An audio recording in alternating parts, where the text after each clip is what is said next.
ഈ ആഴ്ചയിലെ ഏറ്റവും വലിയ രാഷ്ട്രീയ മിസ്റ്ററിയായിരുന്നു UFOകളെ കുറിച്ചുള്ള ഒബാമയുടെയും ട്രംപിന്റെയും വാദങ്ങൾ.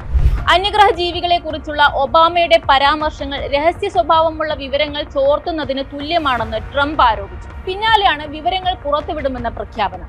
ഇതിനെക്കുറിച്ച് ഒബാമ നൽകിയ വിശദീകരണവും വ്യത്യസ്തമായിരുന്നു. നമ്മുടെ പ്രപഞ്ചം അത്രമേൽ വിശാലമായതിനാൽ എവിടെയെങ്കിലും ജീവന്റെ സാന്നിധ്യമുണ്ടാകാനുള്ള സാധ്യതയുണ്ട്. എന്നാൽ സൗരയൂഥങ്ങൾ തമ്മിലുള്ള അകലം വളരെ കൂടുതലായതിനാൽ അന്യഗ്രഹ ജീവികൾ നമ്മെ സന്ദർശിക്കാനുള്ള സാധ്യത കുറവാണ്. ഞാൻ പ്രസിഡന്റായിരുന്ന കാലയളവിൽ അന്യഗ്രഹ ജീവികളുമായി കോണ്ടാക്ട് ഉണ്ടായതിന് ഒരു തെളിവും കണ്ടിട്ടില്ല എന്നായിരുന്നു ഒബാമയുടെ വിശദീകരണം. ട്രംപ് ഇപ്പോൾ പുറത്തുവിടാൻ പോകുന്ന ഫയലുകളിൽ റോസ്വെല്ലിനെ കുറിച്ചുള്ള സത്യങ്ങൾ ഉണ്ടാകുമോ എന്നാണ് ലോകം ഉറ്റുനോക്കുന്നത്.